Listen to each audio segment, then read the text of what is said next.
If I should laugh? Now get a little character. Yeah. The damage isn't too bad, so now I can finally get on it and take it for a ride. I love this bike, and what makes it even better is that I'm skipping work to ride it around. This is awesome. A guy claims he has a sword that was used by John Wayne in one of his biggest movies. So I called a guy who knows a thing or two about John Wayne, his son, Ethan Wayne. What do you got here? Supposedly used by your dad, a sword from Rio Grande. Before my time. But cool. Rio Grande's one of the trilogies. 3 cavalry films that my father made with John Ford directing. John Ford really responsible for his start as a major player in the movie business. John Wayne was a stunt guy first, right? Well, he worked as a prop man, and he did whatever they wanted him to do. And he was a physical guy. He went to SC on a football scholarship, had an injury, got lucky enough to get a job as a prop man's assistant. And since he was athletic, they'd use him for whatever they could use him for. Is that why you had that special walk, that football injury? No, I think that when he was first put on film, he wasn't comfortable about the way he walked and talked and looked to himself. Ah. So he watched guys like Harry Carey and Yakima Kanat, and he built this sort of on-screen persona, representing American heroes and the epitome of the American male. His films were in the Middle East and in India and in Asia and all these places, and so he represented the United States of America to a large portion of the world before we were so connected. These things would typically be in a big bin, and everybody sort of wore the same thing. So it's going to be tough without, specific markings to call this one out as a specific one that he used. I think we should start with the certificate of authenticity. It comes from Western Costume Company.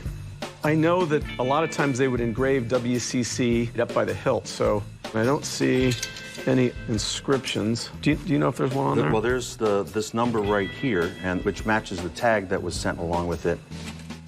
Okay. We could do. This certificate of authenticity is signed by Eddie Marks, who runs the company.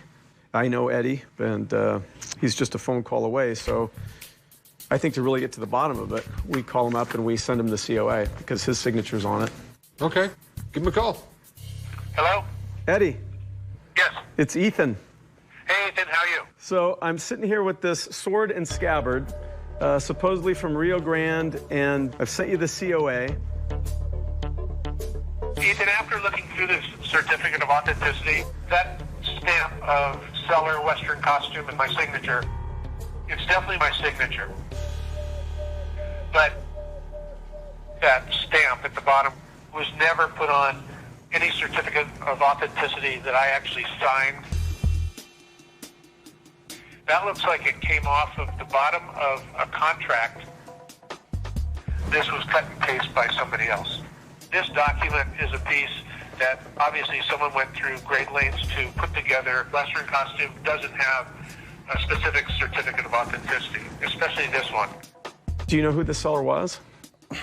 Well, I thought it was Western Costume Company. So the proof that we have isn't conclusive that it was actually the sword used by my father in the film. Exactly. Thanks for your time. Thanks. Wow. Don't shoot the messenger. I'm so devastated. I have 5 more swords with the same COA, and so I have a feeling that all those swords were also fakes. Wow. Forgers will do anything to get one over on a prospective buyer. This certificate has the right signature, but it's still a fake. That's why it always pays off to bring in an expert. It's not for me. Thanks, guys. You bet. Thanks. See ya. I'm devastated. I really am. It's one of my prized possessions.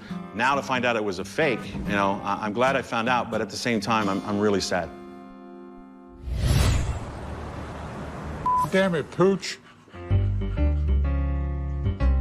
You ate my damn lunch. Don't you pan at me. Corey left his dog running wild in my shop.